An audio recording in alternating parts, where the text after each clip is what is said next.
Well, hello everyone. Good evening from Boston, Massachusetts. My name is Jonathan McLatchie, and I'm here with my friend Steve McRae, who is an agnostic thinker whom you might have come across through the Non Sequitur show or through his YouTube content. And I've been following Steve McRae for some time on social media, and like a lot of his content. I agree with him on quite a bit, and I also admire and respect him in some aspects, such as his willingness to critique people on his own side of the fence, which I think is very noble, and love to see more people doing that. And so I reached out to Steve on Facebook and asked him if he would be willing to come and have a dialogue with me on my channel, basically to explore why I am a Christian and why he's not a Christian, and areas where we might have common ground as well in terms of epistemology and other areas. So thanks so much, Steve, for being with us today. And thank you for the invite. I'm actually very honored to be on here speaking with you. I've known of you for many years, actually, but we've never really had much of a dialogue other than passing on Facebook before. So I really do appreciate this opportunity. Yeah, it's been great. It's great to have you here. So I thought maybe we could start with some short introductions. Do you want to say a little bit about your background for those that maybe haven't come across you before? What's your religious background? Where do you stand currently on religious questions and so forth? Of course. My upbringing has basically been non-religious. My mom is Jewish. My dad was Protestant. My brother was Jehovah's Witness. My family is all over the place, but I really wasn't raised in a religious household per se. Occasionally during Thanksgiving, we'd have like a prayer or something like that, but not very often. And then when I turned 17, I got involved in the Mormon church because my friends through most of my life that I was involved with were members of the LDS church. And I took the lessons, and of course, I had some things happen to me that I seemed to relate to that being a spiritual experience. And then therefore I got baptized. And about, 6 months later, I joined the military and didn't really have much interactions with the church, much with religion.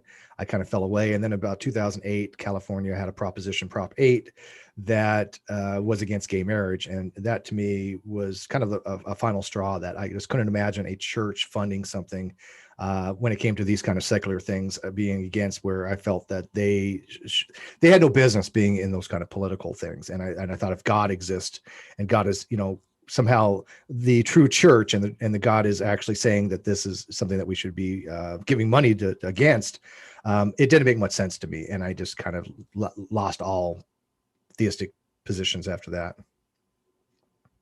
Interesting. And so it wasn't so much an argument for you to begin with that Nope. convinced you of non-belief? No, I mean, I'm familiar with the arguments. None of them really convinced me. I mean, I do think they're interesting. I think that the ontological arguments are interesting. I think that the modal ontological argument from Plantinga is interesting, but none of them really convinced me. They're just, hey, look, they're weak evidence, is what I call it, weak argumentation. And I don't mean weak as in bad. I just mean it's not like a strong case for. And so people can use them to kind of support or buttress their existing beliefs. And I think that's the case. I think a lot of theists actually use a lot of religious arguments, whether it be cosmological, ontological, transcendental arguments, to kind of support their already existing positions. I don't know too many theists who said, hey, you know what? Here's the cosmological argument. I'm going to believe in God one day. There's so many nuances of what the concepts of God are, and so many nuances for religion, that it would seem incoherent for me for somebody to say, hey, look, I'm going to pick this particular one because the Kalam says if there's a beginning, there's a God, kind of thing. Cool. And what do you do on a day-to-day basis? What do you do for a living? I live full-time off YouTube. I have my own channel now. Well, I've had it for quite some time, since 2013, called Steve McRae. I also had a Great Debate Community channel, which is kind of defunct, that I use for kind of gaming. And then I had the Non Sequitur show with my partner, Kyle Curtis, who unfortunately decided to take the show, take all the money. I've been in litigation with him for almost 2 years now, trying to resolve that issue. I've already won the case. It's just a matter of him being found for criminal and civil contempt, which is going to happen sometime next month, I believe. Excellent. And what was your educational background? I was a Navy nuke. I went to Naval Nuclear Power School, so I learned how to operate nuclear power plants. I went to Texas A&M Extension for macro and microeconomics and college algebra. Then I attended local college for a whole bunch of classes, like everything from history and English to informal logical fallacies. I took computer programming, physics. I took biology. It was one of those situations where you just wanted to take to learn kind of stuff. And so I never finished my degree, although I obtained over 120 credits. And in California, I think you need 124 for a bachelor's, give or take.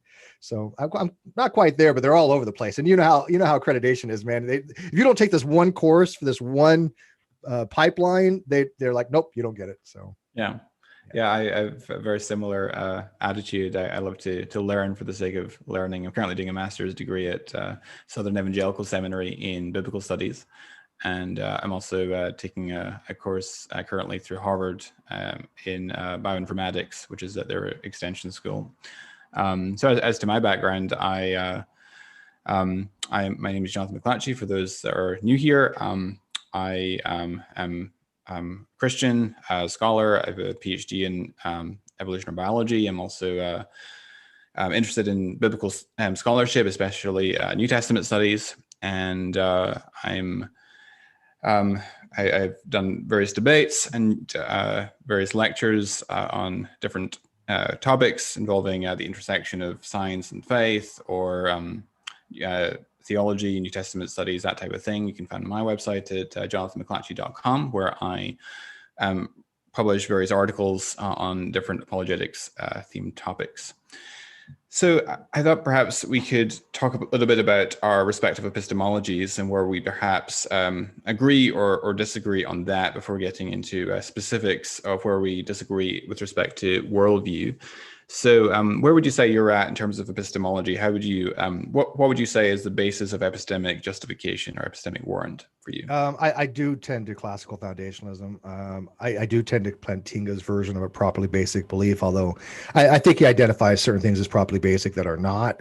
But overall, classical foundationalism is the position that you have foundational beliefs from which you can therefore infer other beliefs from, right? So these properly basic beliefs are non-inferential. They're dostastically inferential. There's something that are just the bedrock of our beliefs that we start with, axiomatic assumptions, so to speak. I think that's just one approach. I don't necessarily say that there's any specific approach to having an epistemic justification that you must adhere to at all times. I think there's reasons why people will go to coherentism and things of that nature. But for me, I just find that we must start with certain things that we just have to have assumptions for, presuppositions. And that's not, by the way, presuppositional apologetics. That is just presuppositions that we have to say, look, there's no evidence either way. I mean, any evidence for one is evidence for the other side. And we just have to assume. That's like, for example, like the reality is external to the mind, that other minds exist. These things are not demonstrable in either way, whether that's true or false. It's just, we have to make certain assumptions. Right. So I would also adhere to classical foundationalism. So we're very much on the same page there. And how would you define evidence? Would you define it as a Bayesian? So as a Bayesian, I would define evidence as that which is more probable given your hypothesis than given the falsity of your hypothesis. Would that be essentially aligned with your view? Yeah, from a scientific point of view, there's two ways I actually use evidence, because there is more of a colloquial usage of it. Evidence in the scientific sense or the mathematical is exactly what you said. It's basically what is going to adjust the likelihood that your hypothesis is true, okay, or false. I mean, it's just going to give weight to what you think is the case, and I'm fine with that. I think that is a proper way to define evidence. However, I also will use evidence as what you proffer to somebody for evaluation. And I know a lot of people have a lot of issue with that, because they say, well, the Bible is the claim, the Bible is not the evidence. Well, I disagree with that. I think that if a theist says, look, my claim is that God exists, and I'm using the Bible in support of that to buttress that, I have no problem with that. Now, I will say, if they say the Bible is true because the Bible says it's true, that is, of course, it is circular. Nobody should probably think otherwise of that, but I don't think that's the claim that they make. And so I think evidence would be something along the lines of, when we have these kind of colloquial discussions, is, what am I offering to you to sway you to change your position on it, right? What are you evaluating in terms of what I have to offer, whether it be some kind of logical argument or rationalization or something along those lines? Because it is not always evidential, right? It's not always empiricism. It's not always me saying, hey, look, here is an experiment that you can do. A lot of times it could be here, oh, here's a rational, argument for it, or here's a logical argument for something. And I think a lot of people discount that. They want to put everything in terms of scientism. And I know people will say that word doesn't exist, but it does. And I think that they misuse the scientific method to justify their epistemology. Yeah, that claim that, or that contention that the Bible is the claim, not the evidence, or the claims are not evidence, I think is a very popular atheist talking point, but it's very naive, I think, philosophically or epistemologically, because propositional claims obviously are not evidence, but testimonial claims are. They might be weak evidence, but they are nonetheless evidence. And the extent to which they are evidence will vary with the context, of course. So, for instance, if you have a friend that's trusted and that they have a track record of being habitually truthful, when they assert something to be true, that is pretty good evidence that it is in fact true. It's prima facie, so it could be overturned by contrary evidence, but at least at the prima facie level, it is pretty good reason to accept the proposition is true. And of course, you have to factor in the prior probability. So if they tell you that they can turn invisible or fly or something, well, that's got a very low prior probability. So that would need to also be factored in. You would need more evidence to justify something with a low prior probability, of course. So I think we would see eye to eye on that. Yeah, real quick. I think along the lines of we trust people given their priors, right? Right. Doesn't mean that their statement is true, but it would be more likely to me to be the case if somebody that I know very well came to me and said, hey, look, Steve, I bought a dog today. Yeah. I'm going to go, okay, great. I'm not going to really question that. I'm not going to be dubious towards that. Right. But even still, if somebody that I really know very well, and they say, look, man, I was out fishing yesterday and this spaceship came over my head. Right. I'm going to believe that they did experience something, right? I don't think they're lying to me per se. I'm going to accept that there's something experiential there. I'm going to may just doubt their conclusion because I cannot step into their shoes, right? My experience is different from them. I don't know what it's like to experience their experiences and how they formulate their conclusion. Right. But I can say, look, I think this person did experience something. Whether we differ on the reasoning, that's fine. Right. But it is, like you said, based upon priors. If I know a person who continually lies and it's all they do is lie or lie frequently, they could tell me the sky is blue and I'm going to go walk outside to make sure that it's blue, right? Right, exactly. So we agree then that that the extent to which a piece of evidence is sufficient evidence will be contingent on the prior probabilities. And you would agree, presumably, that no matter how low the prior probability, provided it's not zero, it can in principle be overcome with sufficient evidence. Would you agree with that? Correct. If something's not impossible, right? And what I mean by impossible, I literally mean it as cannot exist in any possible world. If something is logically possible, it must exist in at least one possible world, but not all of them. Well, it doesn't have to be all of them unless it's a metaphysical necessity, but it has to at least exist in one. And so a lot of people confuse that. They were like, well, it's impossible for like Jesus to have rose from the dead. Well, that's not a biological claim, though. It is impossible biologically, but that's the whole point. It was supposed to be a miracle, right? But is that logically impossible? No, that's nothing logically impossible about that. And in some possible world, we all rose from the dead. Right. Right. So you would agree that in principle, testimonial evidence could be sufficient to establish the resurrection, at least in principle, right? To some degree. I mean, in principle, sure, in theory. And again, testimonial evidence is, as you said, a very weak form of evidence.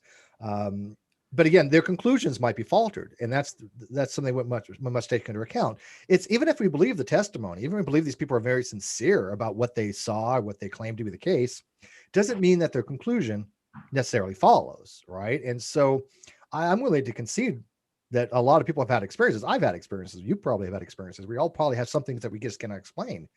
But does it conclude a necessity for a deity or specifically Christianity?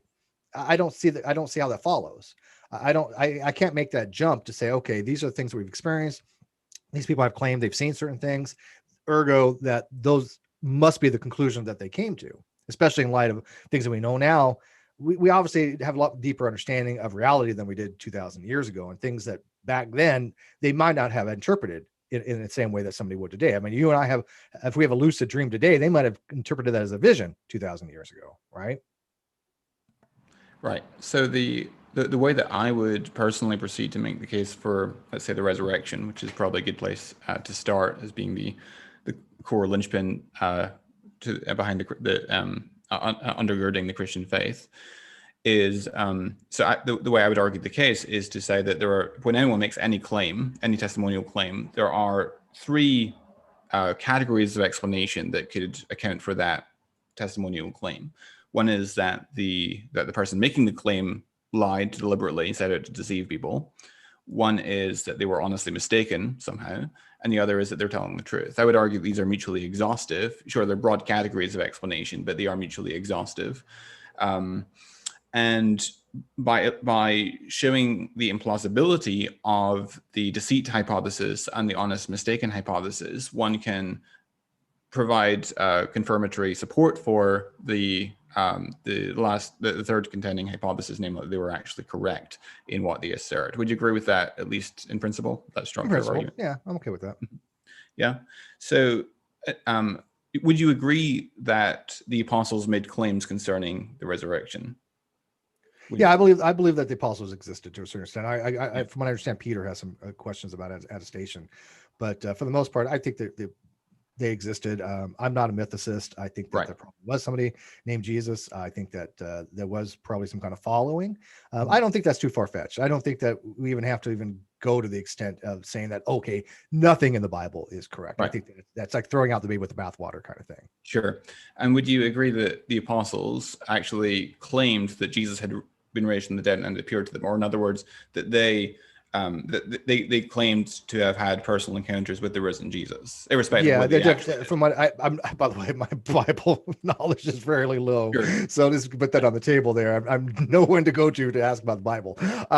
But from what I understand, they did have experiences, although their experiences were different, especially afterwards. There's the canonical Gospels, then you have one that completely is different as far as experiences. But yeah, I mean, they all testified in some degree that they experienced something that we would consider to be probably out of the norm. Right. And I think that there's some pretty good support for that for listeners that aren't familiar.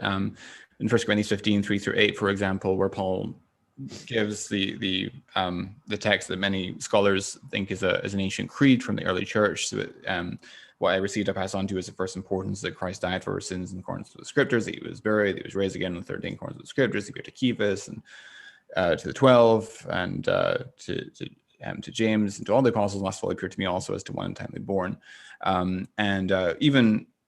Even if that, I have an article on my website where I discuss in detail, review in detail the scholarship on 1 Corinthians 15, 3-8, basically evaluating the arguments pro and con for that text being a creed. And I basically come to the conclusion that it's more likely than not that it's a creed, although I think that I wouldn't argue that it's sure beyond a reasonable doubt that it is of creedal origin.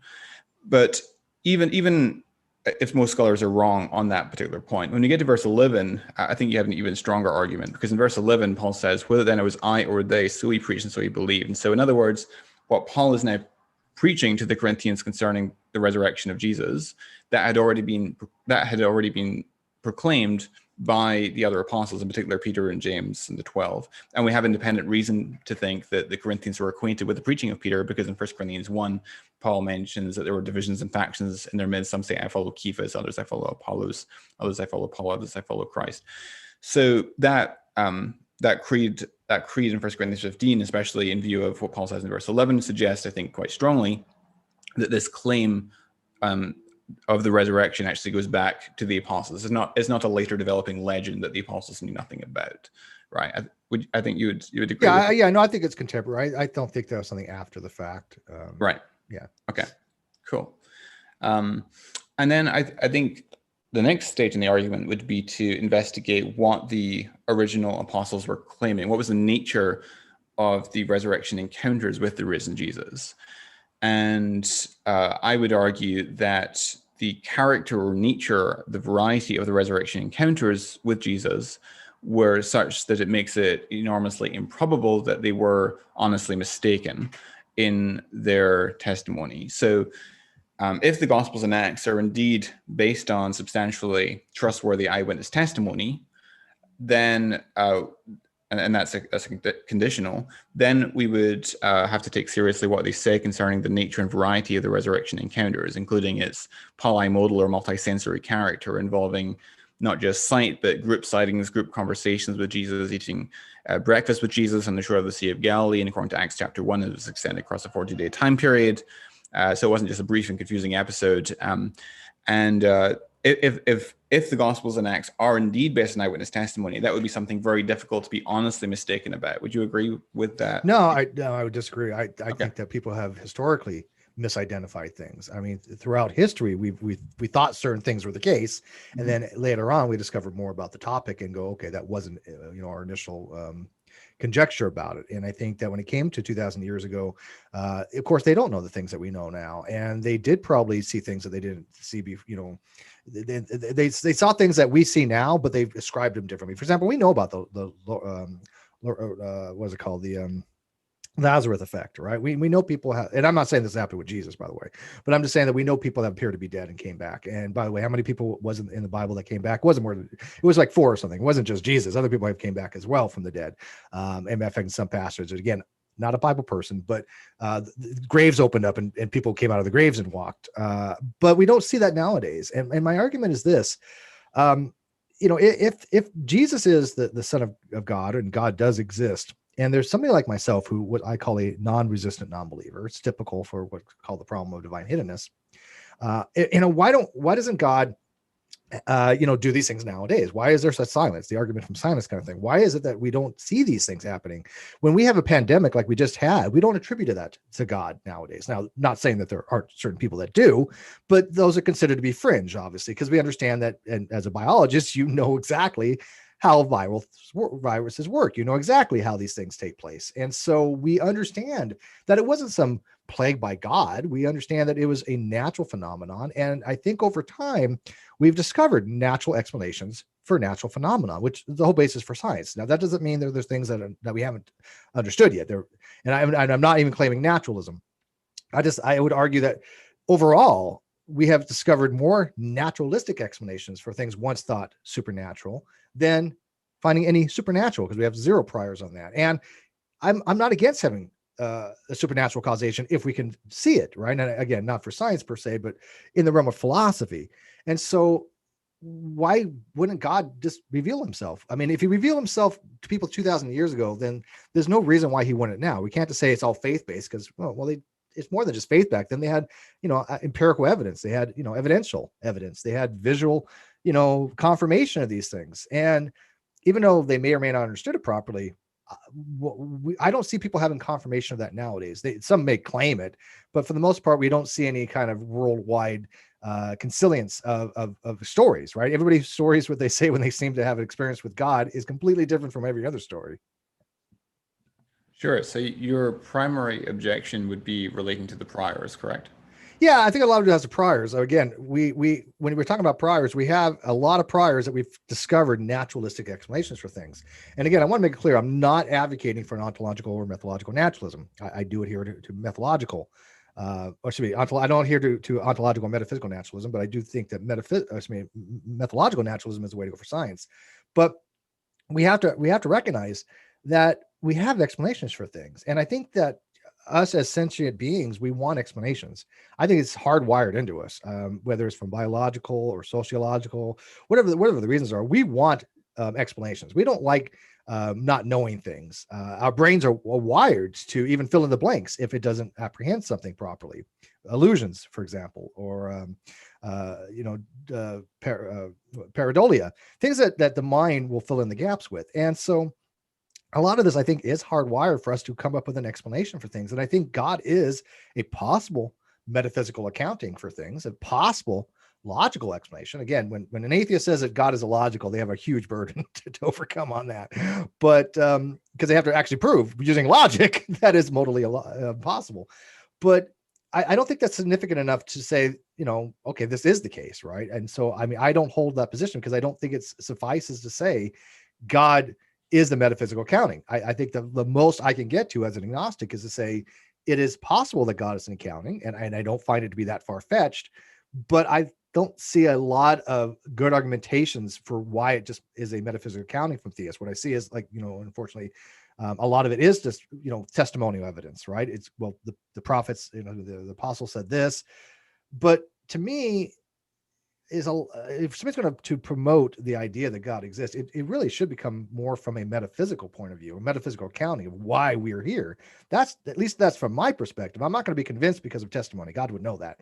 But I would be convinced if we had a solid, rock solid argument to say, look, God has to exist, right? If God has to exist, I'm like, okay, well, this is pretty logical then, right? But to my knowledge, no such proof exists. There's some weak arguments out there, but there's no rock solid ones. Does that make sense? Sure. So, um, how would you go about prior estimation for some? I mean, do you think that one could, for example, argue in principle from messianic prophecy and fulfillment of Hebrew scripture, so that sort of religio-historical context, to borrow an expression from William McRae, do you think that one could, in principle, do such an argument to argue that God plausibly has motivation for raising Jesus of Nazareth specifically from the dead? And so the prior probability in Jesus' case is higher significantly than the prior probability for any miscellaneous random Joe Blow. I don't see why it would be higher. I mean, we've never experienced anything like that before, right? We for all practical purposes, we've never seen anybody come back from 3 days being dead.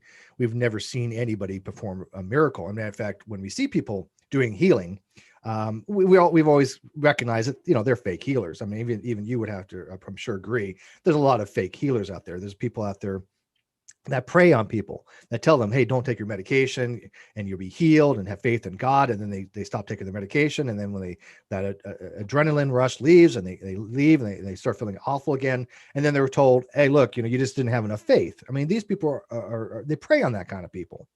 And so I don't see any priors where we've seen any kind of real faith healing or faith-based type things come to fruition. Not saying that it can't happen. And if it does happen, it probably happens very privately. Because again, if God wanted to demonstrate his abilities, he could do so in many different fashions. And so I don't know why he would do it through somebody that we all know would be a dishonest person who is doing things dishonestly to make a buck. I'm not going to mention any specific names, but sure we could come up with quite a few off the bat.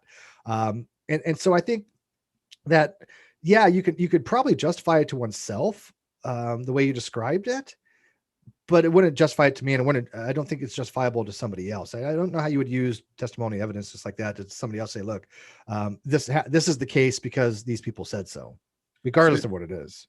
Do you think that a frequentist approach of observing the frequencies of occurrence is the best or the only way to determine prior probability?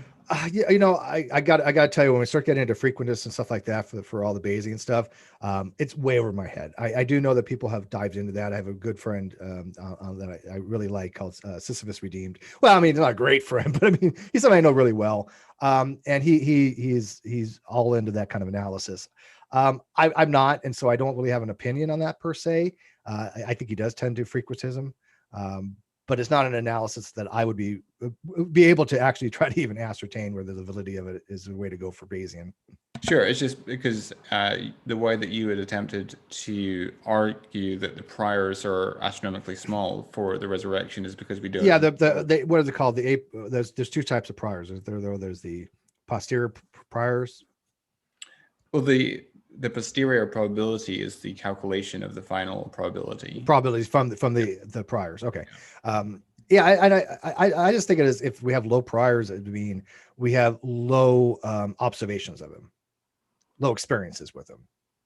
Right. I mean, again, I think you would agree that in modernity, we probably don't have experiences like they had in the Bible, according to what they saw. Right. We don't have, water turning into wine. We don't have, people rising from the dead, from the graves. I mean, I got to tell you, right now, if there's a cemetery and all the people started rising out of it, people would take pause. Right. I think a lot of people would be like, okay, I mean, that would convince a lot of people, whether it be true or not, whether, because God did it, it still would probably turn a lot of people. A lot of people at least have to take pause and go, okay, I don't think there's a naturalistic explanation here, or at least something that is so beyond our understanding that we wouldn't be able to explain it in any kind of natural means.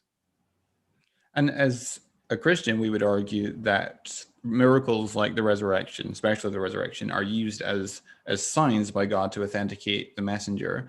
And if they are being used as signs, in the case of the resurrection, to vindicate the divine and messianic self-claims of Jesus, then we wouldn't expect them to be regular occurrences, because they have to stand out against regular natural order, right? No, and I understand that, right? It would have to stand out to be unique, right? It would have to be what Gentry had called singularities, which are one-time miracle type events, kind of things. But just because it wouldn't have to happen all the time, 2,000 years is a long time. And so wouldn't it make sense that every dispensation, every generation, there'd at least be something where God could continue? God's been pretty silent for 2,000 years. Well, a lot of people would argue that, I mean, Craig Keener, for example, wrote a 2-volume set arguing, basically documenting miracle claims from around the world. So, I mean, David Hume's argument that that the uniform repeated experience of humans argues that there are no miraculous occurrences, and therefore we should discount the resurrection and other miraculous claims because it goes against the uniform repeated experience of humans. But the argument is circular because he has to discount all of the miracle claims from around the world on the basis of the fact that that it goes against the uniform repeated experience of humans, right? Well, so, yeah. Except that we when we go investigate these types of experiences, I mean, almost always we're able to find a naturalistic explanation. And again, not always, and I wouldn't expect them to be. I mean, I would expect that there are certain things that we just don't have enough information for. For example, like I'm a big fan of tornadoes. I love tornado watching. I mean, I just love watching those videos. I even had a dream about being in a tornado last night because I was probably watching some videos the other day. But for example, not long ago, we didn't understand sprites and jets and things that came out of these huge mesocyclones. We didn't know anything about them, right? These flashes of red light, and some of them were green, and I think they're called Steve, if I'm not mistaken. But yeah, I didn't name them, but they're flashes of green light called Steve. But we didn't know about them, right? They were undiscovered. And so again, because we want to be able to explain things as sentient creatures, that we just may not have enough knowledge to be able to explain certain things. And I think that a lot of it is just, we haven't gotten to that place yet. And I'm wondering, like 10,000 years from now, if Christianity will even be a thing, right? Would you agree that it's a 10,000 years from now? Let's say the world has moved on, has been devastated by some kind of asteroid, because that's inevitable. The population is wiped down to you and a group of lone people trying to forage and survive. Do you think you would still have the Christian belief? In how many years? In 10,000 years? Yeah, let's say that you popped ahead. You were able to send you 10,000 years in the future. Yeah, I mean, if the evidence was as it is today, assuming that there would be no further discoveries that would be sufficient to disconfirm my Christian belief, then yes, I would still. Well, what's the time frame for Jesus to come back? I mean, he was supposed to come back, I thought 2,000 years ago, but every generation seems to be, oh, he's come back this generation. That's been going on for hundreds if not thousands of years. I don't believe that the gospel account. I don't believe Jesus in the gospel accounts gives us a definite timeline, so it's an unknown. Yeah, no, and I think that even Jesus mentioned he doesn't know the time either, the exact time and date. But I thought that they had at least a relative time frame, right? Because 2,000 years is a long time to wait. I mean, the Jews thought it would be, from what I understand, the Jews thought it would be within their generation. You mean the Christians? You mean no, that was the Jews that thought. Well, not Christians. The Jews thought a Messiah would come in their generation. They didn't accept Jesus as Messiah, but they thought that some Messiah figure would come for them. Did they not? Do you mean the first century Jews? First century Jews. Yeah, I mean, there were various messianic claimants in the first century. It was definitely a time of expectation because there was this widespread belief that the Messiah would overthrow the Romans and right, exactly, monarchy and so forth. Yeah. But Jesus himself, I would argue, although some scholars would disagree, many scholars would disagree, but I would argue that Jesus doesn't give us a time frame in regards to the second coming.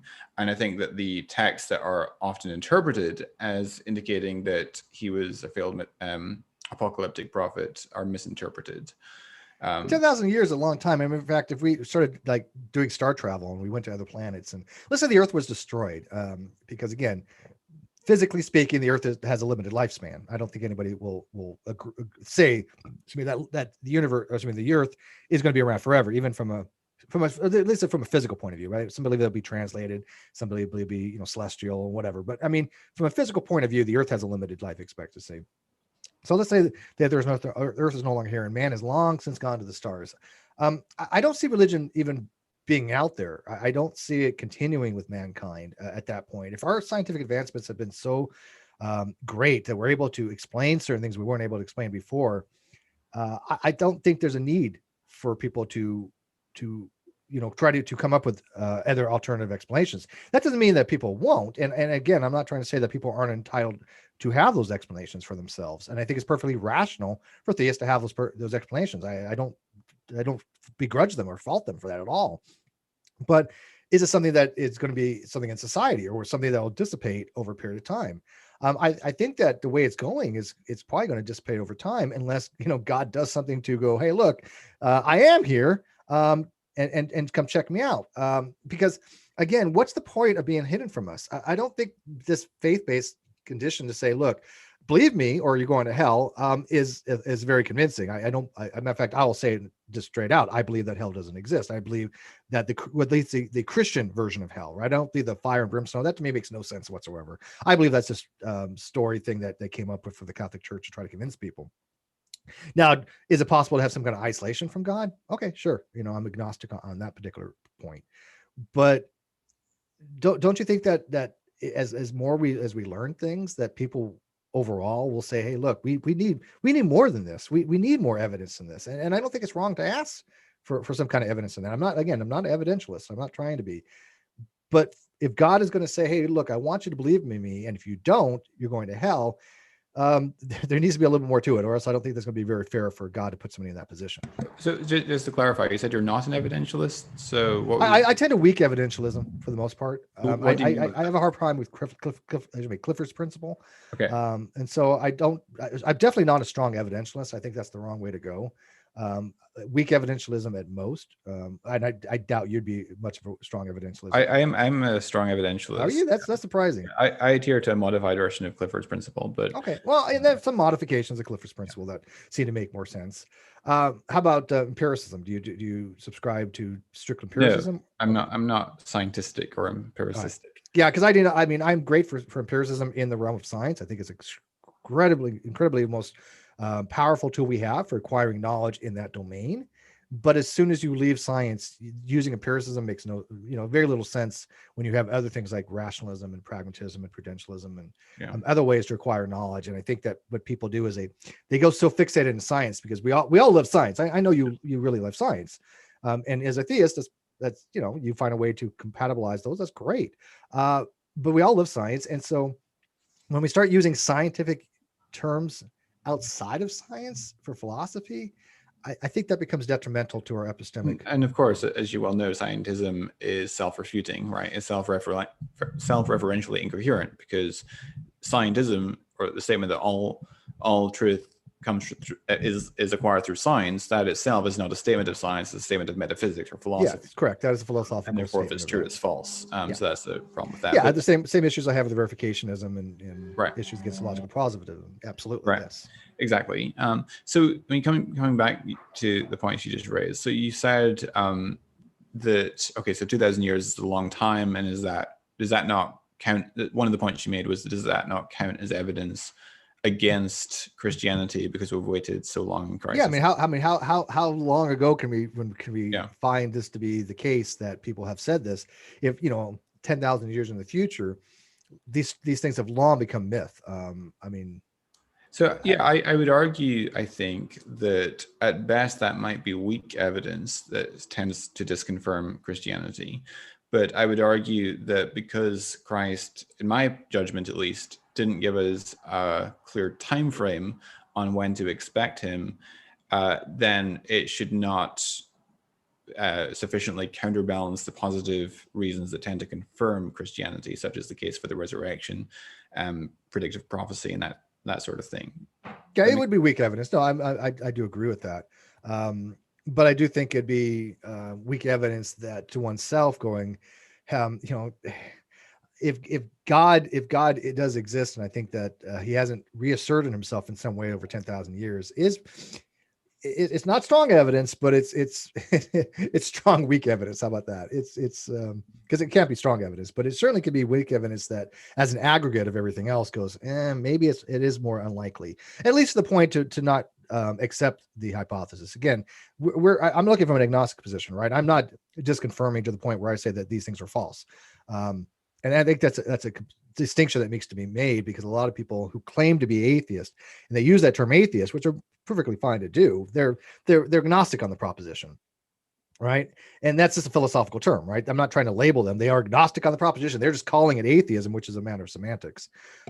Right? So just to clarify, would you say that you're agnostic with respect to the truth of Christianity as well as theism? I'm probably more atheist when it comes to Christ himself, being the Son of God. However, the Christian God, the different ways of looking at a Christian God from a metaphysical standpoint that must exist in all possible worlds as a metaphysical accounting, I would be agnostic on. Right. So you would be agnostic with respect to the proposition of generic theism. Correct. But atheist with respect to the proposition that the God of Scripture exists. Is that fair? Certain views of it. Obviously, like the view of Scripture that the young Earth creationists take, that you and I both know, obviously is, conceptually flawed from the get-go. But they take a hyper literal approach to the Bible, right?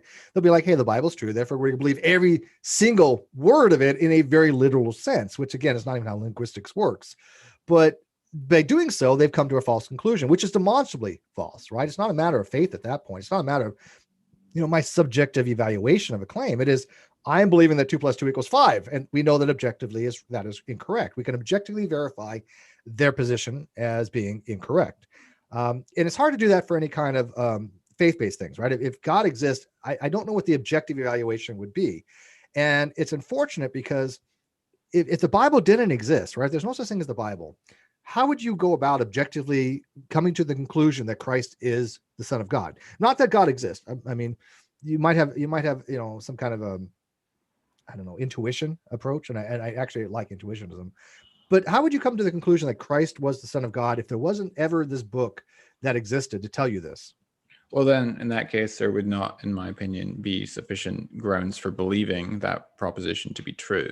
Mm-hmm. So if there were no Bible, then I wouldn't have sufficient grounds for believing it, and so I wouldn't believe it. In fact, if there were no Bible, I would almost certainly never have heard of Jesus. Right, and I agree with that. So the problem would be how would objectively would somebody go about verifying these types of things, right? And again, I don't think that you have to have an objectivist approach. I'm perfectly fine with subjective evaluation, but if I wanted to go to discover myself that God exists, I cannot think of a way to do that objectively. I mean, even when I was a theist, I never really felt that connection, right? You hear people saying, "Oh, once you become a Christian or something like that, you feel His love and all this other stuff." Never felt any of that. Sure, there was some feelings of good and things of that and happy, but a lot of this could be contributed to biological and brain chemical states, and I have no issue with that either. But how would I determine that Christ is the Son of God? I mean, it's just this one book that says this. And as somebody who wants to go, okay, I want to objectively verify this, why wouldn't God tell me? Well, the Bible is not one book, as you know, right? It's 66, yes. Yeah, 66. But and the New Testament specifically, which is the primary set of documents that talks about Jesus, is 27 different books. And I would argue that we can use tools of historical inquiry to investigate whether the Gospels and Acts and so forth are grounded in substantially reliable eyewitness testimony. And I would argue that the Gospels and Acts are demonstrably written by people who are close up to the facts and habitually reliable. And so that would anchor the claims concerning the nature and variety of the resurrection encounters with Jesus in substantially credible eyewitness testimony, right? You don't want more than that. I mean, again, I understand faith-based, right? And I believe it's more the pistis approach, where it's having faith that God is going to do right by you and good and all these other things. It's not a matter of just blind faith, although I do think that we all have some kind of blind faith in things. I probably basic belief is blind faith, unfortunately. But if you had the opportunity for God to manifest Himself to you, to Christ to visit with you personally, wouldn't you want something like that? Because I don't think you've ever made that claim that you and Christ ever sat down for lunch, right? So just going back for a moment to the previous thing you said about the nature of faith. So um, I believe that faith is something which is supposed to be grounded in evidence. So the more evidence I have for a proposition, the more inclined I am to put my faith in it, to put my trust in it.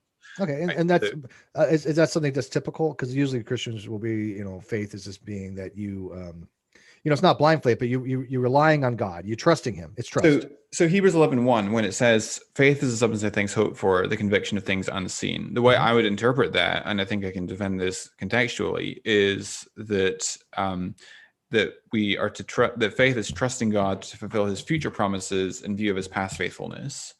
And so in the same way that a man on his wedding day trusts his spouse to fulfill her wedding vows, even though he hasn't seen her do so yet because it's still future, but nonetheless he trusts that she will because of his experience. No, I'm okay with that. I've heard other people, it's very similar. It's a matter of, again, you trust God that he'll sure. If God promised you something that you have trust, he'll as an obligatory thing, as a duty, that as some kind of a promise to you, that he'll fulfill that, right?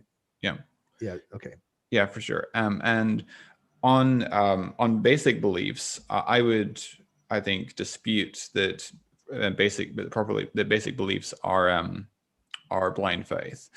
So you dispute that? Yeah, I would dispute that. So for example, I by the way reject Alvin Plantinga's Reformed epistemology view, which I do too. Yeah. So and part of the reason I reject that is because I don't think it's normative for Christians to have an inner witness testimonial experience which is sufficient to warrant belief that Christianity is true. I certainly don't have that. And so my belief is rooted entirely in the public evidence, right? Okay. Yeah, no, I get that. Yeah, Reformed epistemology to me, again, I initially had said that Plantinga, I think, identifies as something as a basic belief, but not properly basic, because we don't all need to, it's a reality. We don't all need to believe in God to have function in society. It's not properly basic. I need to believe that you exist, or I'm going to be talking to myself, right? You're an external mind. If I'm a solipsist, then what am I doing here? So there's certain things that on conditions of rationality, on pains of irrationality, I have to accept. And to me, I do think they're faith-based commitments, because there's no evidence either way, right? There's no evidence that you exist as a mind that will weigh it one way or another. There's no experiment I can do that would weigh that hypothesis one way or another. It's just faith, blind faith. So as a foundationalist like yourself, I would argue that foundational or basic beliefs, such as that the external world exists, that our sensory experiences are giving us an approximately correct interpretation of the world, I would argue that those are not blind faith, that we do actually have justification for that. I would argue that, for example, the prior probability of alternative interpretations is significantly lower than the face value interpretation that our senses are actually giving us an approximately accurate picture of the world. No, and I think that it does. I think that it is approximate, but we also filter through our biological senses, right? I mean, this is one of the things that I talked about a lot on my own channels, that I think we are, unfortunately, biologically limited in our epistemology. And so we cannot comprehend or apprehend certain things because we have physical limitations. We see things through a biological filter. Matter of fact, it was Thomas Nagel that wrote a paper called What It's Like to Be a Bat. And he argues that we cannot understand what it's like to be a bat. We can put ourselves in that position from our perspective, what it may be like to be a bat. But being a bat itself, we have no ability to do so. The way I would phrase it is we're epistemically blocked, or we're epistemically forever isolated from knowing certain things, right? I don't know. I have no ability to understand what it's like to be a bat. I cannot be a bat. I cannot be anything but what I am. And I think that's a biological issue that we have, that we're hardwired such that we may not be able to apprehend certain things, including the existence of the universe, including the existence of ourselves. Some argue that our mind is incapable of apprehending itself. And I think that might be the case. Right. I mean, you're an evolutionary biologist. Firsthand that our minds are limited. We cannot computationally hold trillions of calculations in our head like some computer can. We have biological limitations.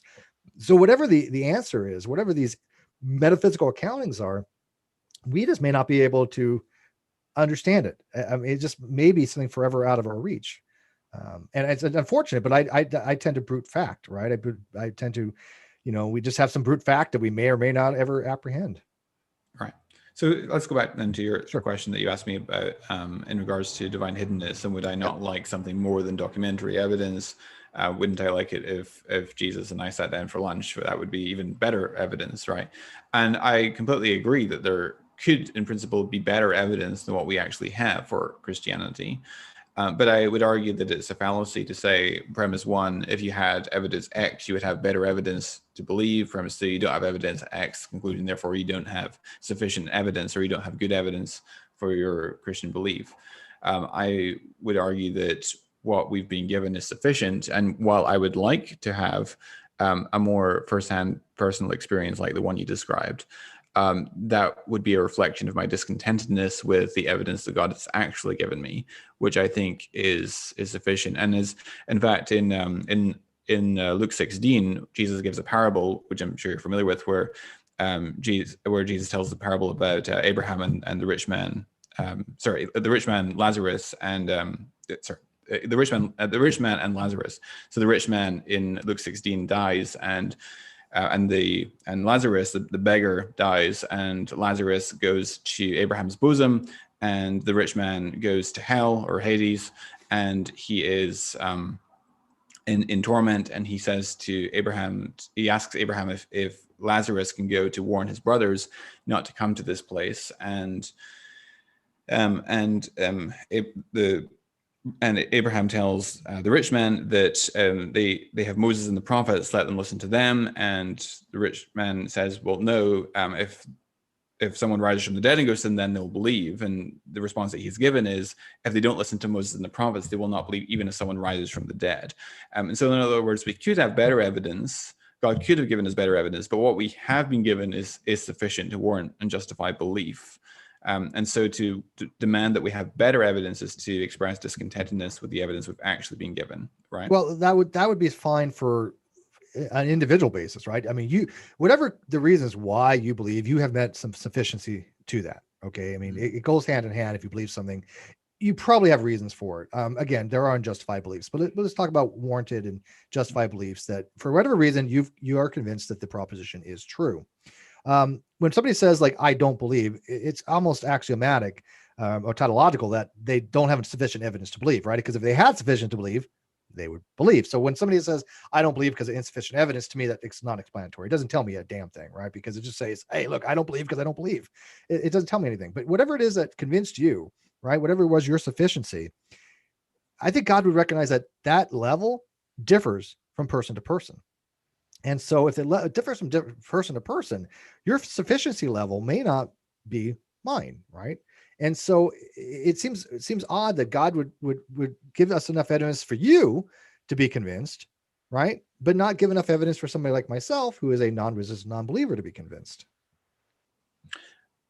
But I would argue that what we do have is sufficient to make one irrational if one is fully informed. Then I would argue that it's irrational not to believe. I don't think you make that leap. I mean, I'll concede that I believe in rational theism, right? I have no problem with that. A lot of people out there are like, oh, theism is irrational. I think that's a hard argument to make. When you have 2 billion people that believe in some form of deity, you're saying that 2 million people are irrational. People have reasons why. When I was a theist, I was never irrational. I mean, I had reasons why I believe God exists, right? To be irrational means that you don't have reasons, or worse, you have bad reasons. There are some people that are rational that don't have justification but still believe. They're called theist, right?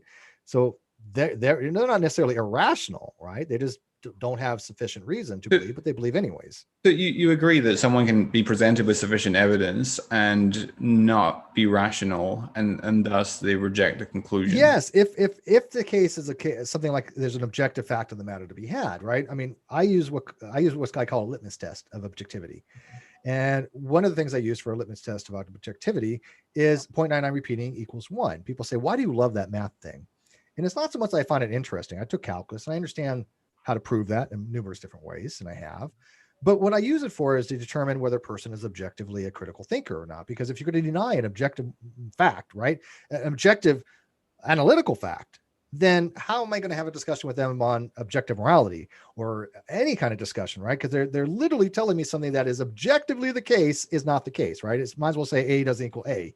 It just to me is not rational. It is irrational to say something that you can prove mathematically is not the case. But when it comes to subjectivity, why this is on a subjective evaluation of what we believe to be the case for sufficient justification to hold a proposition true or false, right? And so you have sufficient justification to believe the proposition is true. I don't feel that I do. People that are self-prescribed atheists, they don't feel that they do. And again, I think some of them are atheists in the philosophical sense, and some of them are agnostics, and they mix terminology, which gets really confusing. I do think a lot of them probably are somebody that believes the proposition is false, but they don't want to take the burden to try to give argumentation for that, which I think is unfortunate, because I think a lot of people probably do have very strong reasons why they believe God does not exist, but they don't want to get into it. They don't want to give those reasons. But that, to them, they've met the sufficiency, right? To them, for an atheist who will say, look, there are no gods, they believe they're justified. Would you not agree? They believe that they're justified, yeah, but that doesn't mean that they're rationally justified. Well, I mean, if they believe that they are and they have sufficient reasons to them, I mean, it's a subjective evaluation if there's no objective matter to be had. It's hard to say that they're irrational in that, right? Because I don't find them to be irrational. I find that to be a very rational position. I mean, if I'm going to say that theism is rational, why would I not say that having the opposite of that, the negation of that, not to be rational? So let's take a position that we both agree is false. Sure. Take, for example, young Earth creationism. Do you think that people are both fully informed and rational in accepting young Earth creationism to be true? I think the majority of them are rational because they've been presented objective evidence, right? I mean, a lot of them will even say, hey, there's two things that I find to be irrational when it comes to that. One, statement of faith. Okay. When somebody says, look, there's no amount of evidence that can sway me because the earth has to be young, it can be no other way, that automatically takes them out of the realm of science, out of the realm of rationality. They are epistemically closed-minded. In virtue epistemology, that's called closed-mindedness. They're not rational in that position, because now they're just talking about, hey, look, my faith supersedes anything that you can show me, and I don't think that's an approach that we should take for what we would consider to be an ingredient for rationality. And the other thing is that the people that have that young Earth creationist belief, they do so for religious reasons, right? They don't do it for scientific reasons. I've never met a young Earth creationist that will say, I'm a young Earth creationist because of the science, without the religion. I mean, I've talked to them all. I mean, I know Humphreys, and I've talked to correspondence with Austin, and I talked to Safadi. I know a lot of these young Earth creationists, but I don't think any of them would be young Earth creationists without religiosity, right? If they didn't believe that the Bible was something that told them the earth was 6,000 years old from that, none of them would ever look at the science and conclude it. I just don't think that would happen. Do you? That is correct. Okay. Although I could give you quotations from atheists to a similar effect, like you. Sure, by all means, yes. You know me, I'll criticize an atheist as much as I will a theist any day of the week. I'm hard. Look, I'm harder on atheists because I hate to say this, but they're part of my tribe, right? I'm a non-believer, and so when an atheist makes some stupid statement, I'm a little bit more harder on them, because I'm like, what are you thinking? Why would you say something so bizarre? So, for example, here's Richard Lewontin, very famous evolutionary biologist. This is a very well-known quote, so you're probably familiar. But he says, our willingness to accept scientific claims that are against common sense is the key to an understanding of the real struggle between science and the supernatural. We take the side of science in spite of the patent absurdity of some of its constructs, in spite of its failure to fulfill many of its extravagant promises of health and life, in spite of the tolerance of the scientific community to unsubstantiated just those stories, because we have a prior commitment to materialism. It's not that the methods and institutions of science somehow compel us to accept a material explanation of the phenomenal world, but on the contrary, that we are forced to, by our a priori adherence to material causes, to create an apparatus of investigation and a set of concepts that produce material explanations, no matter how counterintuitive, no matter how mystifying to the uninitiated. Moreover, that materialism is absolute, for we cannot allow a divine foot in the door. The eminent Kant scholar Louis Beck used to say that anyone who could believe in God could believe in anything. To appeal to an omnipotent deity is to allow that at any moment the regularities of nature may be ruptured, the miracles may happen. So that's an example of a scientist who rejects the proposition of theism, and not for seemingly rational reasons, but rather for a priori commitments. Yeah, Right? there's two things I'll say. That one, obviously, I do think that scientists do have a prior commitments, but I think it's only in the terms of we would not want to have science that could allow for any kind of supernatural causation, because that's not what science does. Science looks at an observation and recognizes it to be a natural phenomenon to find a natural explanation for it. If we did not exclude or even preclude the supernatural as a causation, we could posit anything as anything, right? Why is there a rainbow? Well, because a leprechaun's hiding his gold at the end of the rainbow. We eliminate that by fiat, and those are something that is a priori just done, right? It's not through observation. It's just axiomatically we've said these are not going to be the cases where we even allow for certain things for an explanation, and that's fine in science. Science is not the domain for those things, so I don't have a problem with adhering to the naturalism or to physicalism or materialism in that regard. But I do think that they go an extreme. I think when they move from methodological naturalism as saying we cannot have a supernatural causation to there is no supernatural causation, I think that then they've necessarily jumped the shark. Would you agree on that? Oh, did I lose you, Sam? I'm sorry. Sorry, it was me. Okay. Yeah, I would agree. I would argue that there can be some cases in science where a non-naturalistic explanation is actually warranted by the evidence. So, for instance, when we're dealing with information content in the cell, I would argue that information content is more probable given the proposition of design than given the falsity of design. So it does constitute evidence of design. Would you agree with that or no? And the reason is I do think there are certain things that are non-naturalistic. I tend to non-naturalistic morality, like in a Morean type sense. And again, that's not supernatural. That has nothing to do with supernatural. A non-natural sense is that you just cannot reduce, as far as a reductionist approach, good to any kind of moral value or anything like that. Anything that goodness is not reduced to happiness or something along those lines, right? And I think that's a proper way to go. But when it comes to intelligent design, then you're talking about the difference between teleological and teleonomic, right? You're talking about the appearance of design, whether there was some kind of intentional being that deliberately designed something. And Darwin, in Origin of Species, he pretty much, if people ask what's the greater contribution Darwin ever made, I tell them I think it is that he was able to explain something teleonomically versus teleologically, which doesn't mean that is the case, right? I'm not arguing it must be that way because Darwin explained it that way, but it gave an option. It said, look, we don't have to have this teleological explanation any longer. We don't have to have a God to explain this. It doesn't mean that God couldn't have done it that way, but it just meant that we didn't need that explanation. We had another explanation that worked very well.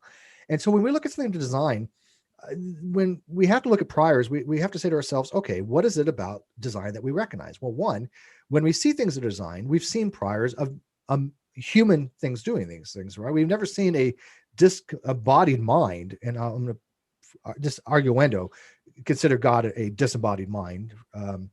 We've never seen them do anything. We've never seen them have any kind of interaction with anything. We've never seen them produce anything. We don't even know how the causal mechanism would work. However, when it comes to like creating an arrowhead, we've seen humans do this. So if we walk along the beach and we see a stone that looks like an arrowhead, we say, hey, look, it might be something that is intentionally designed, because we've seen that before. We have a priors of that. So when looking at the cell, sure, there's some really cool stuff in the cell, man. I got to admit, but microbiology is fascinating.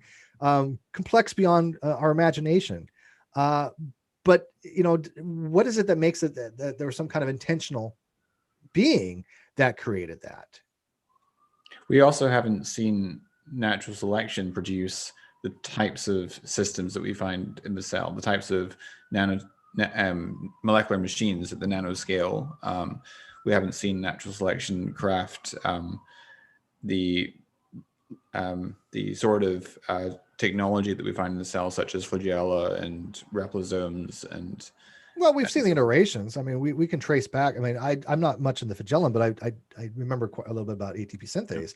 We've seen the precursors of ATP synthase through ATPases, and we've seen the F naught and the F1. We've seen how these things have been developed over time from prior iterations, which again, natural selection isn't the be all end all. I'm sure Photo's argument that natural selection doesn't really explain anything. Mm-hmm. And there's some actually significant arguments to be had for and against that. What does natural selection really explain? But we combine that with other things. I mean, as you know, just recently in our lifetimes, the development of, evo devo, the development of epigenetics, and I hate when theists misuse that word. Yes, sure you do too. But they've discovered things that Darwin had no way of knowing. Matter of fact, Darwin didn't really. I mean, they had discovered DNA during his time, but he didn't. He thought these things were more of a blended thing than a particulate rather than blended kind of thing. And so, if Darwin would have been like today, right? If we had that kind of mind today, I think he would be flat, just fascinated by this. But would he go back to thinking that, oh, look, there had to be a God to design this? I'm not quite sure that he would. I think it'd be the opposite. I think he'd be more convinced that it was teleological, or it should be teleonomic versus teleological. Yeah, that's one thing on which I would disagree with you. I think that if Darwin was alive today, I think he would be more swayed by the design arguments. I would. That would be amazing, though, wouldn't it? I would love. I mean, obviously, there's no way to determine the objectivity of that fact, but it would be interesting to see. Yeah, but I mean, there's objective facts about the cell which I think make the Darwinian scenario quite improbable. I'm sure you're familiar with some of these, but for example, the rarity of protein structures in combinatorial space, given the sequence space, 150 amino acid long amino acid residue, you've got 20 to 150th power possible ways of arranging those amino acids. And there's research that's been done. Doug Axe is the most famous example, but there's other work as well. In addition to that, some of it published in mainstream journals, which argues that that the ratio of stable and functional protein structures within that combinatorial space is astronomically small. It seems then implausible that by a Darwinian search should be able to stumble upon the functional and stable protein structures. And then there's population genetics, I think, which creates mathematical headaches for the neo-Darwinian standard scenario of natural selection and random mutation, given the timeframes allowed by the fossil record, the irreducible complexity that we observe, especially things like DNA replication and cell division, which seem to be irreducibly complex, and yet you can't reduce them without not having a cell that's viable anymore. So it seems to me that certainly cumulatively, considering all these systems together, it would mean that the prior probability of design would have to be so astronomically small to overcome it, that I am inclined to think that even in view of a small prior, it's sufficient to establish a design inference.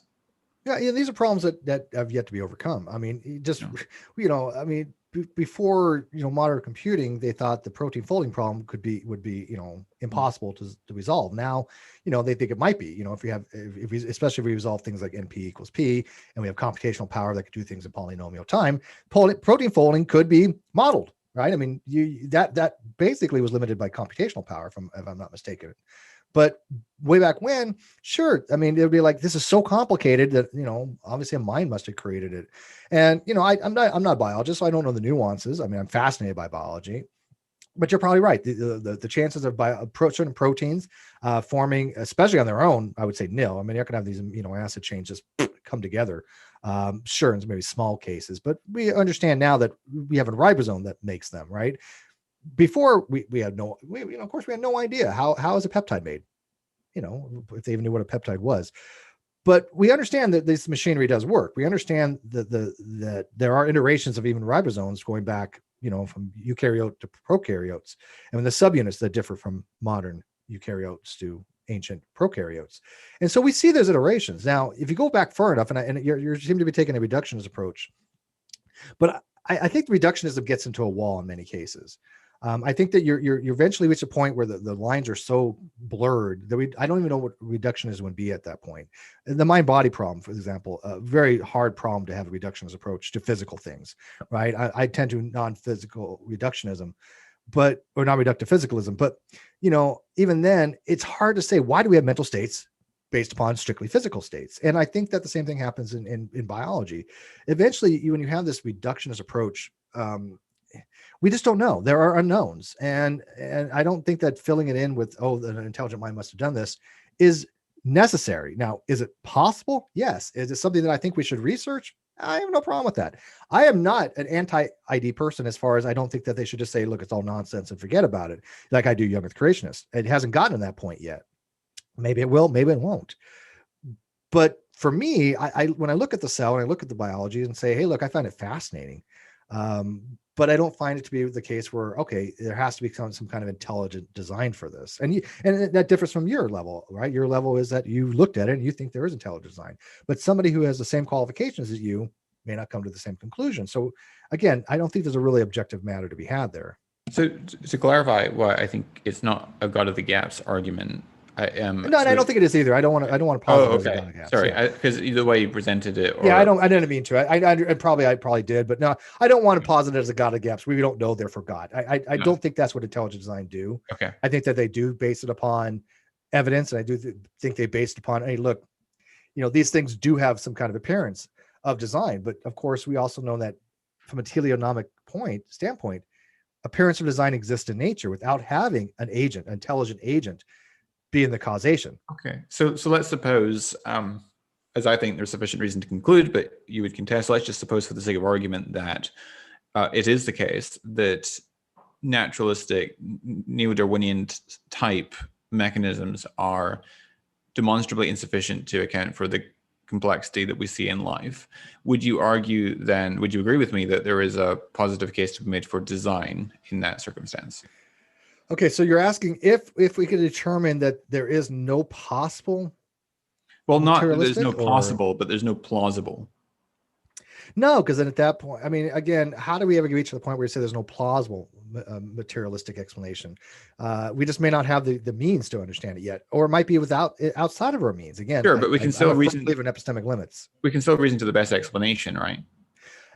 But is it a best explanation? If you're going to use an abductive argument, the best explanation isn't something that says, hey, a disembodied mind done this, because we've never seen a disembodied mind do anything. We've never seen it create anything. In order to have that as an abductive argument, you have to have at least some prior to say we've seen some, not just a mind, not just something that has intentionality and intentional states, but we've seen a mind sans a physicality be able to do these things. And that's something we haven't seen. So I think that's the jump that a lot of people can't make. But we have seen these sort of effects of minds. There might be embodied minds, but minds nonetheless. We've seen that minds produce information content and or just become functionally integrated systems and so forth. And so we understand the type of thing that a mind might plausibly do.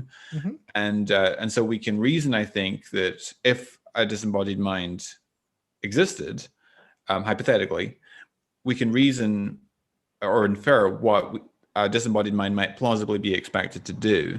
Now, I would argue that there's no reason to think that a disembodied mind is logically impossible. There's another question whether it's physically possible. No, I don't think it's logically impossible, of course. Yeah. So the prior then would be non-zero. And so in principle, I'm not going to argue it's physically impossible because we're talking in philosophy, not science, right? But surely the evidence for design would itself be evidence that it is physically possible. Well, not necessarily. If I saw, for example, let's say in DNA, right? Yeah. If I saw in DNA that we could actually look at certain nucleotide sequences and say, hey, look, this has all the star locations for all the major stars, for the first 100 stars next to us. If I could get that information from DNA, that to me would something scream intelligence, right? Like when we launched Pioneer and Voyager and all these other satellites, there's an intelligence there. What was it? Pioneer that had the record, right? That had, where we were from and different things on the record. That an intelligence agent that finds that, some alien, they're probably going to recognize that as non-natural. They're going to recognize that as something that has information that can be used to determine locality of something like that. That's not something we would expect to find stochastically or randomly. We wouldn't expect that. So if we could find a message in DNA that gives us some information about something else unrelated, I might be with you on intelligent design.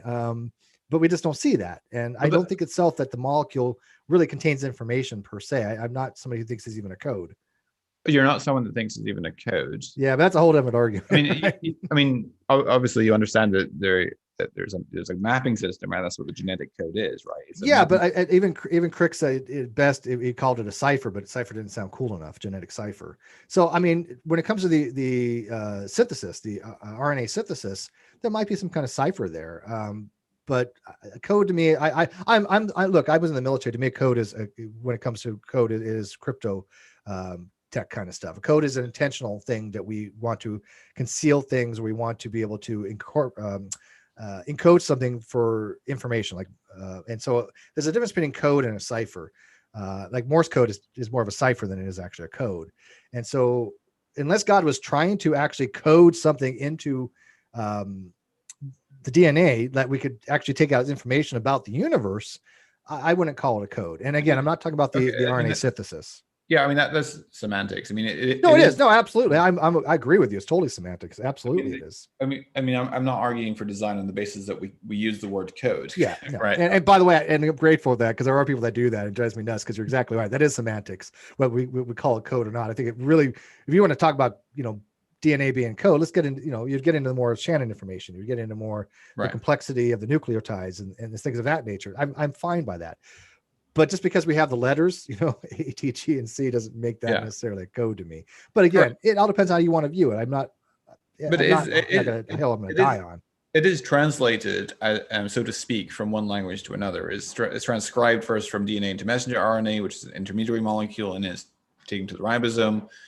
But translation still has a sense of the word, right? I mean, even though there's a translation in the ribosome, it still has a sense of that, right? That doesn't necessarily mean we have there's no little monkeys in the ribosome going, okay, this is going to be the amino acid be attached to this codon kind of stuff, right? There's no intentionality there.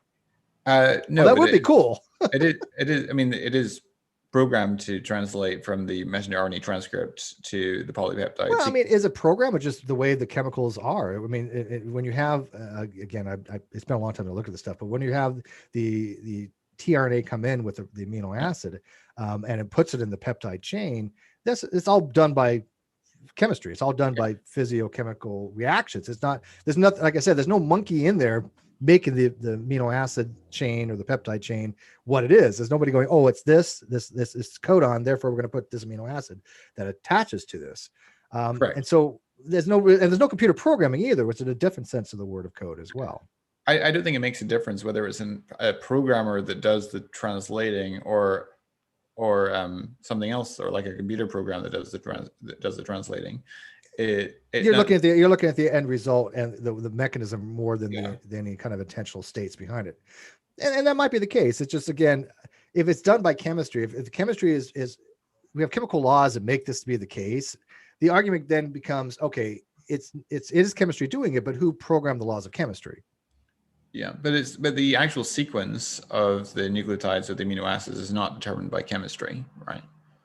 So I mean, to a degree, obviously, isn't it? I mean, you have only certain amino acids that can only attach to.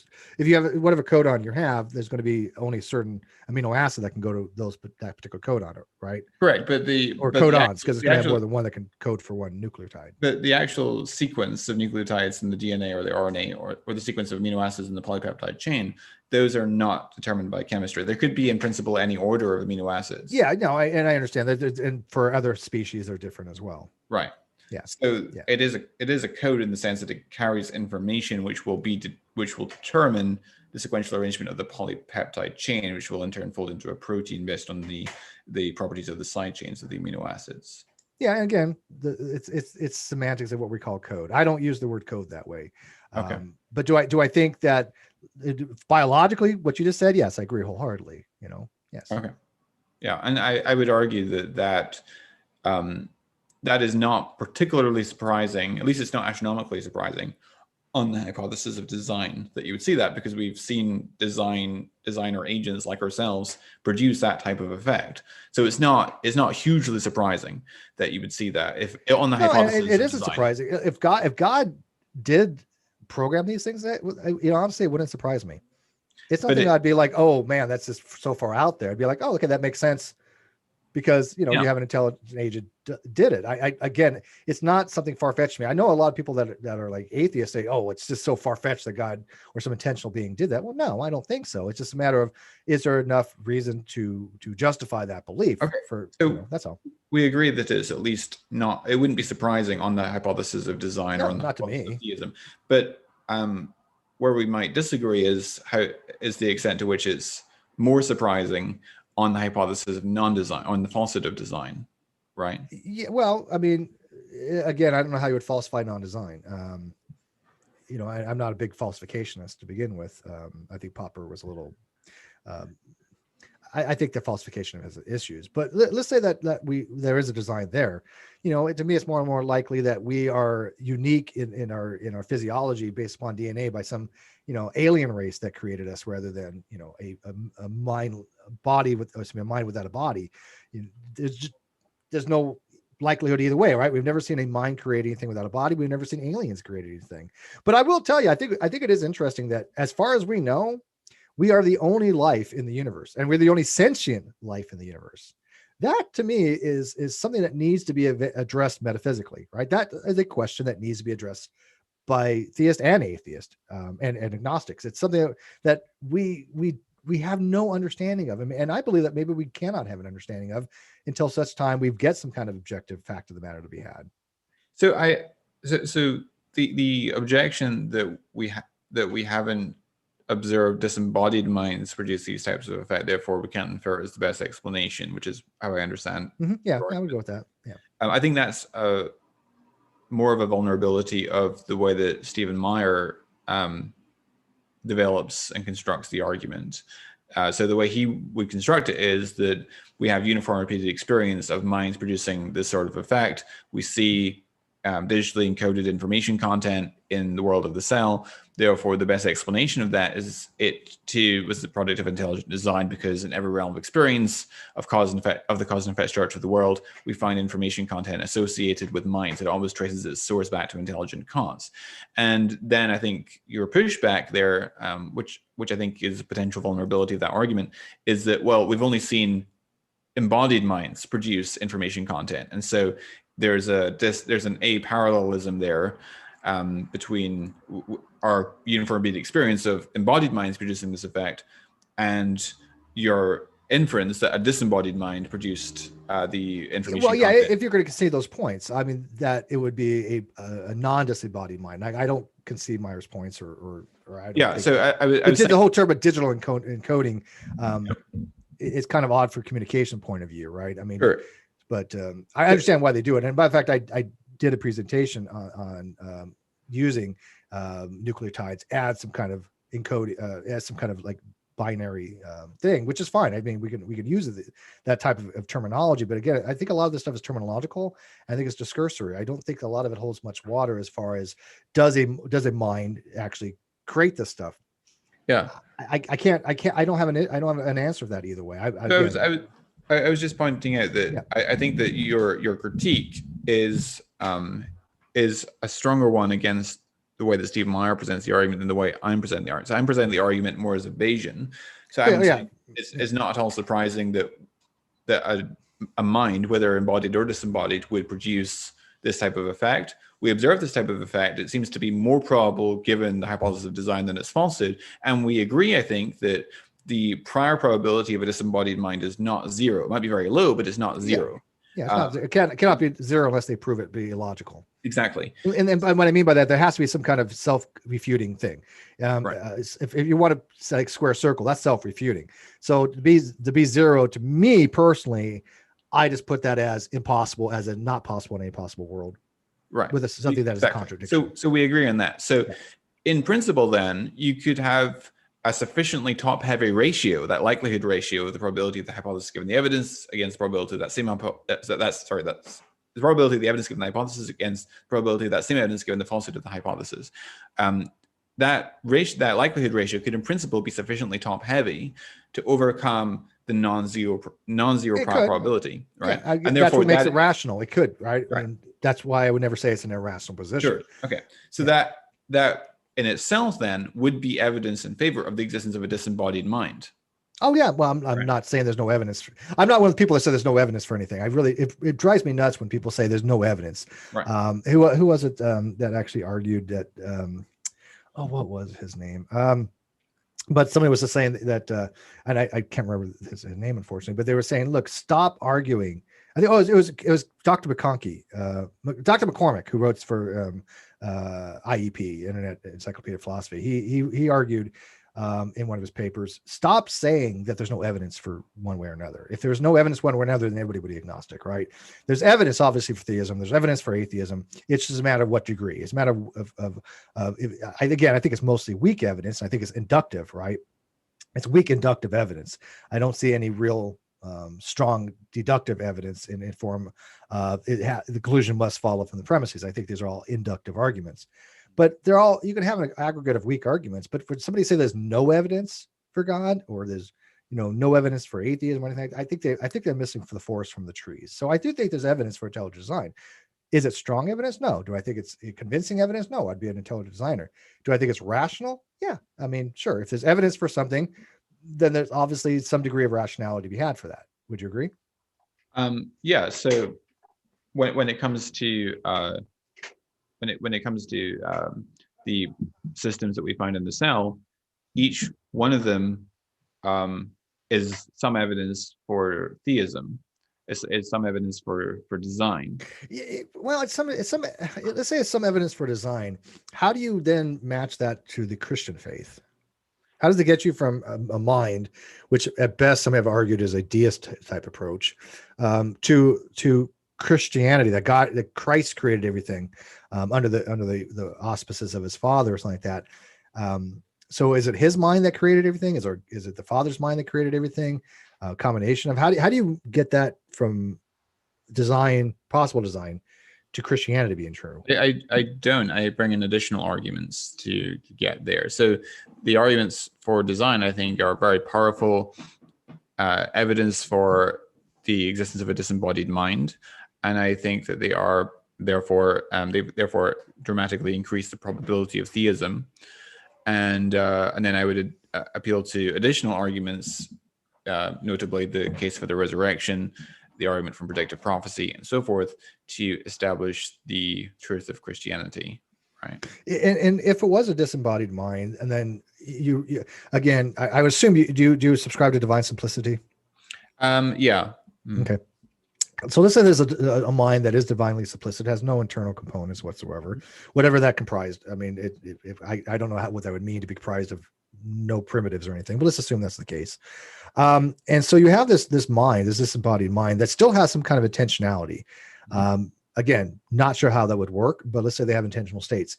They should have the ability to communicate it. Obviously, if they have intentional states, they've communicated in the past. And it all goes back full circle to if I want to communicate with that being, people have said, well, do you do that through prayer?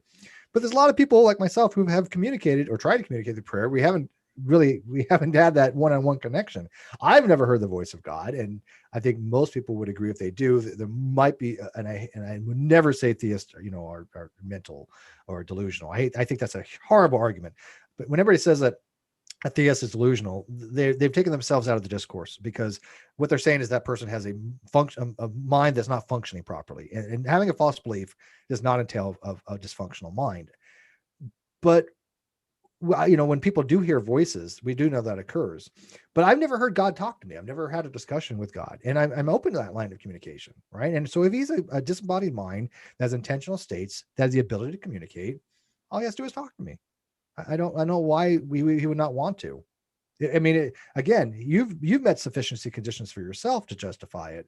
I haven't, and so why would he not want me to reach that level of sufficiency? Oh, you muted again. Sorry. I keep on thinking it's my end, because I mean, you never know with like Zoom and all this stuff. You got mic, I got a preamp, and all this other stuff. You never know what goes wrong. Yeah. So I would argue that this life is, and Christian thinkers have long argued that this life is a probation, as it were, and that we are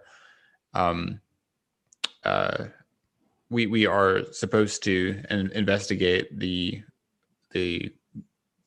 investigate why the reason why we're here, And I would argue that God has left sufficient reason or sufficient evidence that is sufficient to compel belief that Christianity is true.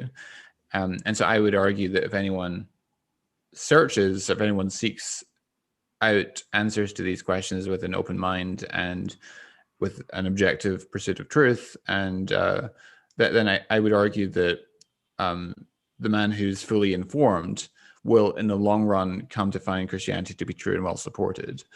And as a Christian, I believe that God hears me when I pray, but on the basis of the public historical evidence concerning the resurrection and other evidential factors. So let me ask you, I know we're getting late here. Sure. I'll have to wrap it up soon, but would you not think it's rational? Again, and I'm not going to make the argument if it's possible, it's rational. I don't believe in bare possibilities. As Bertrand Russell kind of pointed out, if you believe in every bare possibility, your ontology is bloated to almost infinity kind of thing. So don't you think it's rational for somebody to at least say,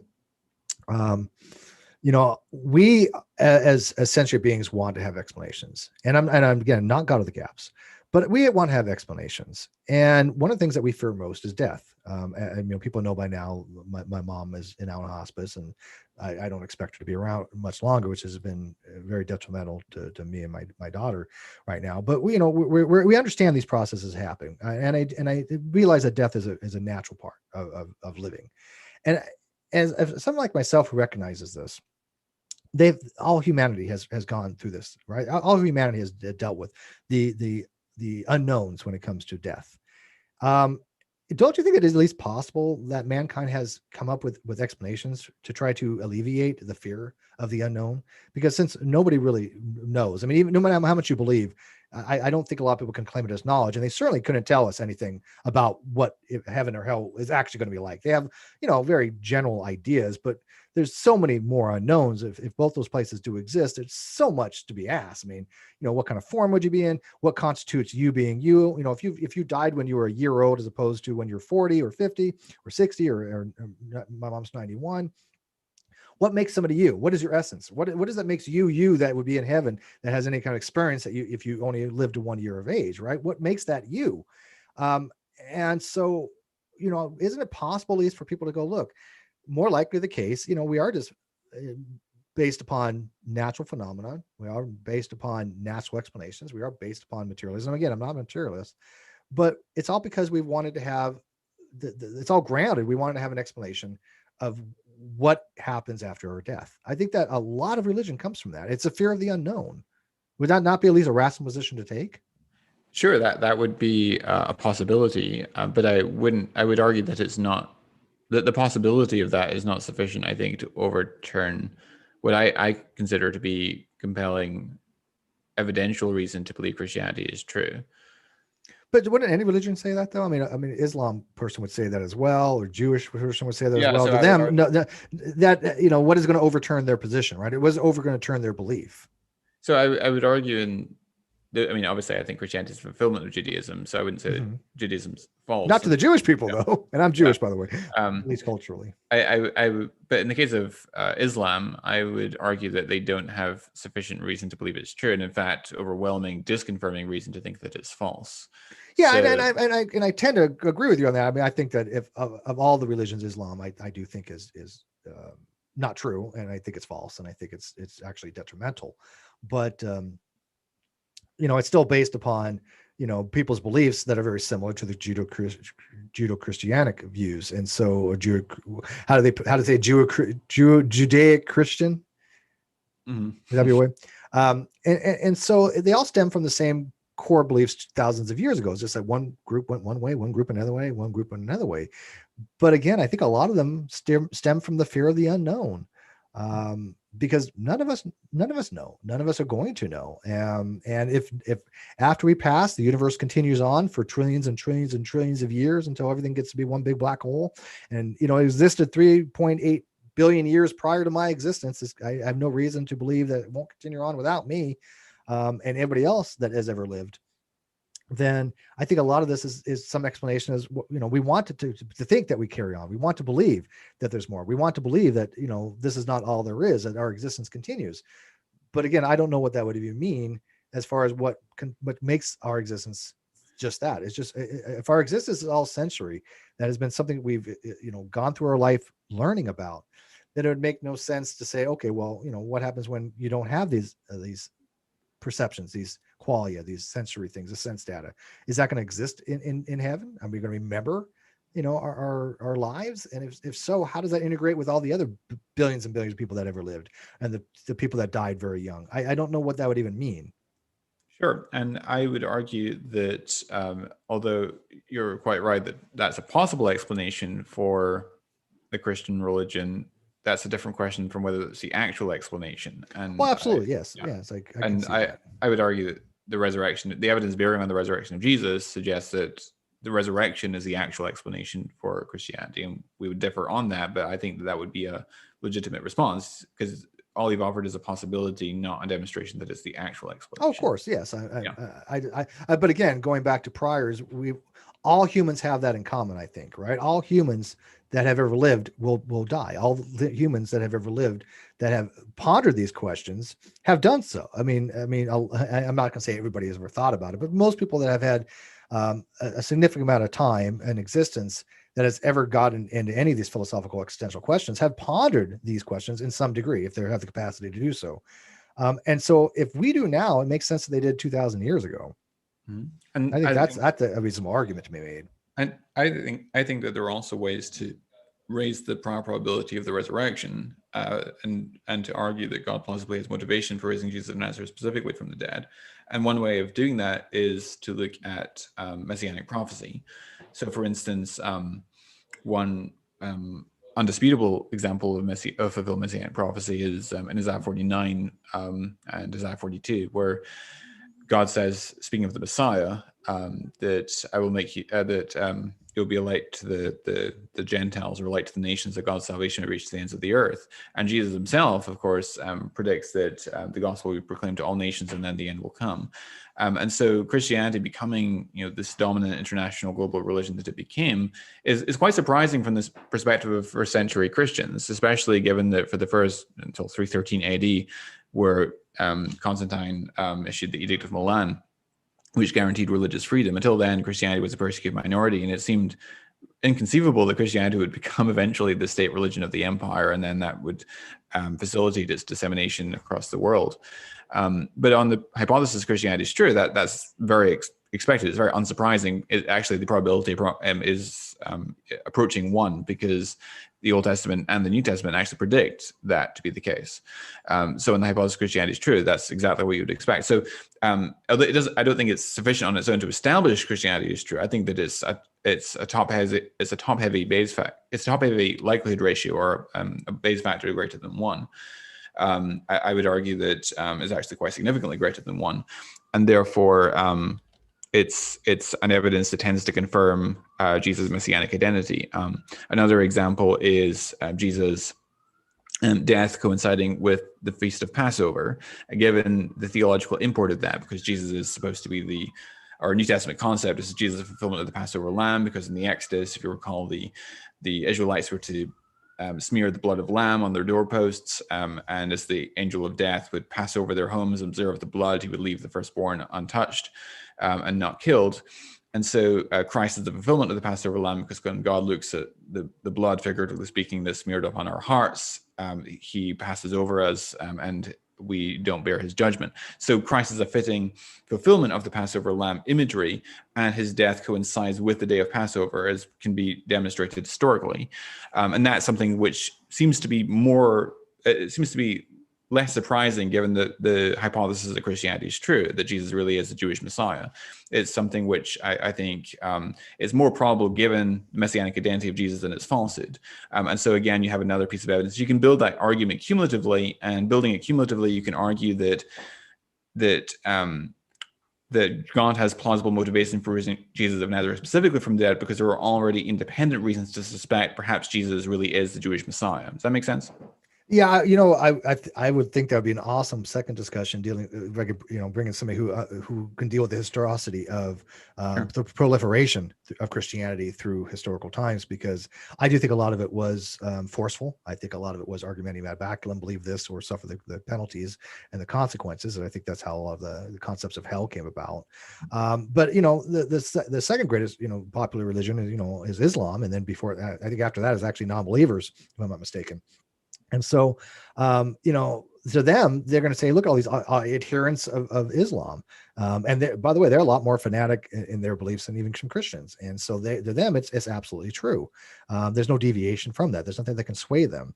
And even in the Christian sect, there are people that you and I both agree are wrong about their secular beliefs, right? Their beliefs about the universe. It's just fundamentally wrong.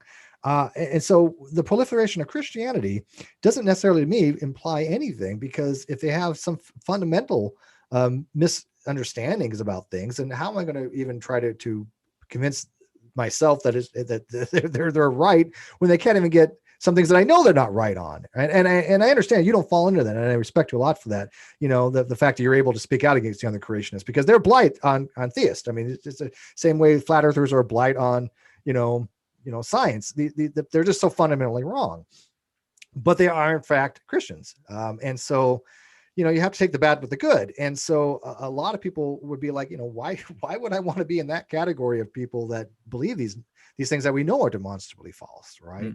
And it's hard, because again, I don't want to be associated with a lot of atheists for that very same reason. I think you see atheists make some very fundamental, like mythicism, for example. Errors. I mean, mythicism I would consider to be the young Earth creationism of atheism. Yeah, and I tweeted that out before. I've said this kind of the same thing. And again, I'm not really heavy into the Bayesian. I've talked to Carrier about this very topic, but I'm not convinced by his arguments. Most people aren't. I know there are a handful of people, that have been convinced of it, but but if you read like Bart Ehrman, him and Carrier, gone after it, But I think Robert Price, has talked about mythicism, obviously, but I'm not convinced by that. I think mythicism is not the way to go. I think that everybody that I respect and that I know knows about historical context of the Bible from a history perspective has denounced mythicism in the same way, right? So they would be, like you said, a blight on atheism to that regard. But again, a lot of those atheists that hold to mythicism are the same ones that say, well, we just don't believe. We just don't believe you. I'm not going to say that you're wrong, and I'm not going to put forward an argument. I'm just going to sit here and go, I don't believe you. I mean, that's not how you have a discussion. That to me is just as bad as young Earth creationism, epistemologically speaking, at least. Yeah, definitely. Okay, maybe it'd be a good place to finish here. And thanks for coming on. Thank you. Yes, this was a very enjoyable, very pleasant conversation. These are things I like to do, is have these types of discussions. So I thank you very much for it. Yeah, thanks so much for coming on. I really appreciated the cordialness of the discussion, and you clearly brought some thoughtfulness to the table, and I really appreciate that. So thank you. Thank you. All right, and I will close up the live stream here. Thanks everyone for joining, and if you haven't done so already, please hit the subscribe button, and I'll see you in a later video. Thanks for watching.